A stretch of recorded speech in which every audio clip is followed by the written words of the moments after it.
Canadian warships are called HMCS, Her Majesty's Canadian Ship, and in Australia they're called HMAS, Her Majesty's Australian Ship. Canada's National Police Force is called the Royal Canadian Mounted Police. All government contracts are between a company or individual and Her Majesty.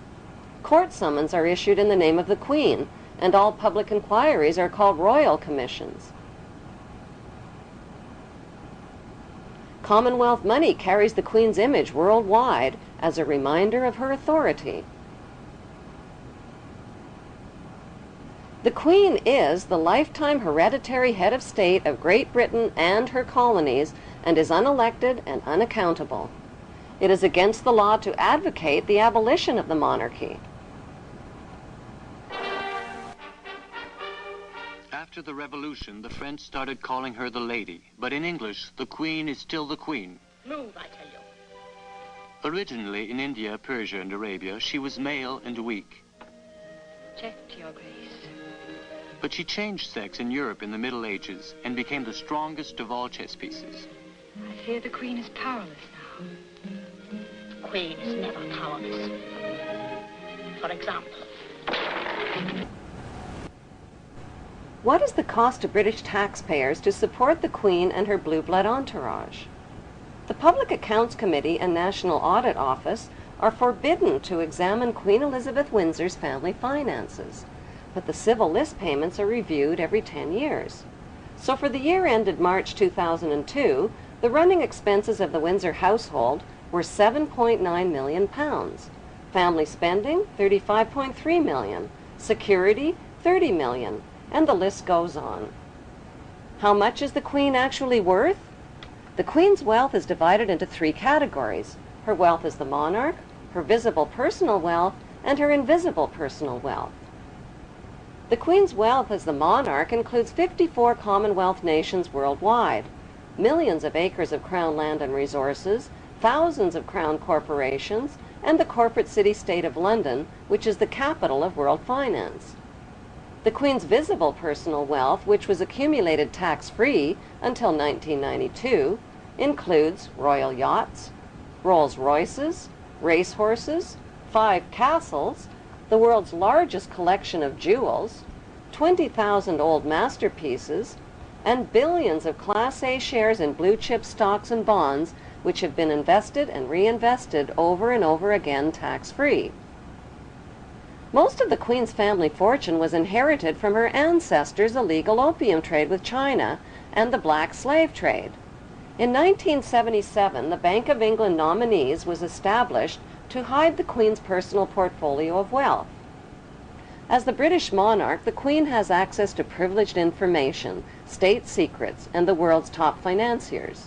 She is immune to accusations of insider trading or conflicts of interest. Her financial portfolio includes Rio Tinto, General Electric, Royal Dutch Shell, British Petroleum, Archer Daniels Midland, and the list goes on. The Queen's visible billions are but a tiny fraction of her invisible wealth accumulated through the black nobility. What is the black nobility? The black nobility is a wealthy aristocracy of elite ruling families who solidified their power in the 12th century by intermarrying with the wealthy godfather families of Venice, Italy. During the bloodbaths of the Christian Crusades, this brutal Italian oligarchy captured the trading monopolies. Over the centuries, the black nobility have used their power and wealth to rape, plunder, and exploit every corner of the globe. Dr. John Coleman's book, The Committee of 300, describes the history of assassinations, kidnappings, robbery, rape, blackmail, coercion, and terror committed by these inbred families on a grand scale. Today, they enrich themselves from the illegal drug and arms trade using well-distanced intermediaries. An estimated $280 billion in flight capital and drug money flows into their secret Swiss accounts.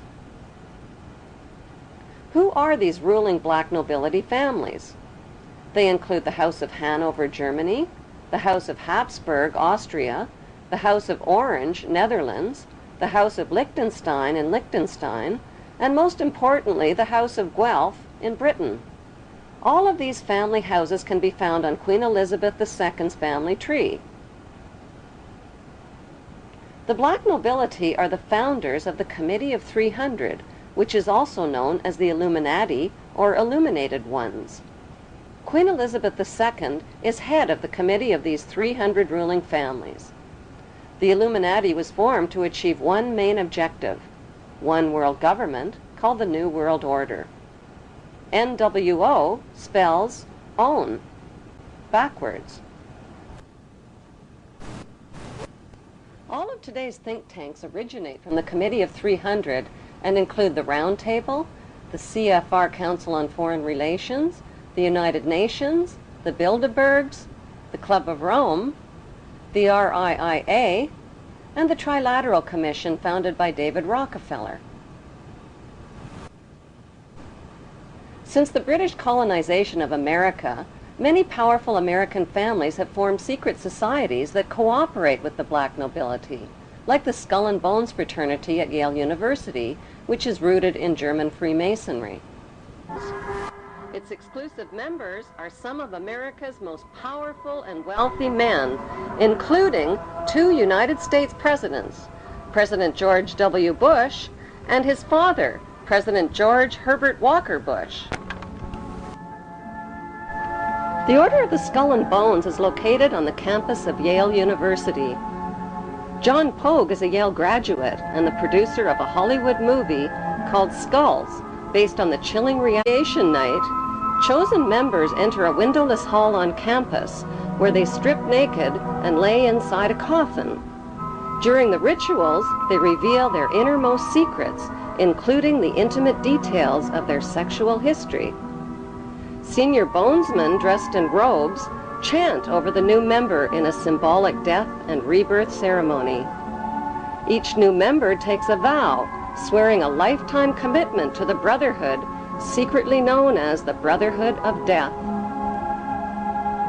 The crossed bones symbolize the right of new members to double-cross and use any means possible on their rise to power.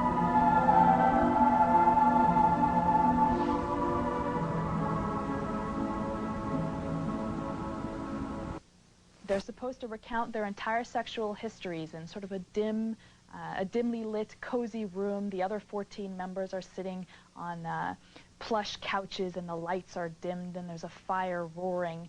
And this activity is supposed to last anywhere from between 1 to 3 hours. So George W. Bush, recounted his sexual history? That would have been something they would have done, yes. What is the point of this? I believe the point of the year in the tomb is to forge such a strong bond between these 15 new members that after they graduate, for them to betray Skull and Bones would mean they'd have to betray their 14 closest friends. One can't help but make certain comparisons with the mafia, for example. Secret society, bonding, stakes may be a little higher in one than the other, but everybody knows everything about everybody, which is a form of protection. I think Skull and Bones has had slightly more success than the mafia, in the sense that, you know, the leaders of the 5 families are all doing 100 years in jail, and the leaders of the Skull and Bone families are doing 4 and 8 years in the White House. Bones is not restricted to Republicans. Yet another Bonesman has his eye on the Oval Office. Senator John Kerry. Skull and Bones is so tiny, that's what makes this staggering. 15 people there are a only year. 15 people a year, which means there are about 800 living members at any one time. We know that a lot of bonesmen have gone to positions of great power. That's what Skull and Bones' purpose is, to get as many members as possible into positions of power. Though there is this mythology about Skull and Bones pulling the strings of government. You're saying the fact is Skull and Bones are pulling the strings of government. They do have many individuals in influential positions, and that's why this is something that we need to know about.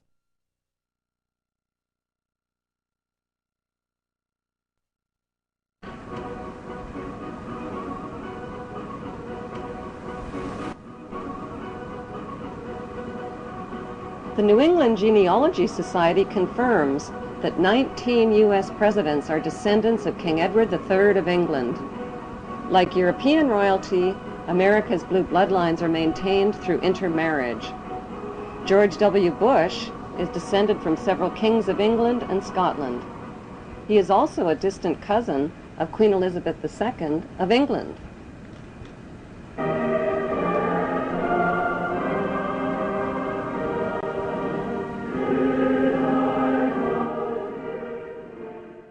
The think tanks of the Committee of 300 have given birth to the Tavistock Institute, HARP, the RAND Corporation, Stanford Research Institute, and the Institute for Policy Studies, among others. One study group at the RAND Corporation specializes in predicting the timing and direction of thermonuclear war. These institutes and corporations are engaged in the secretive development of brainwashing and population control techniques, the mapping and patenting of human and animal DNA, and the genetic engineering of human, animal, and plant life.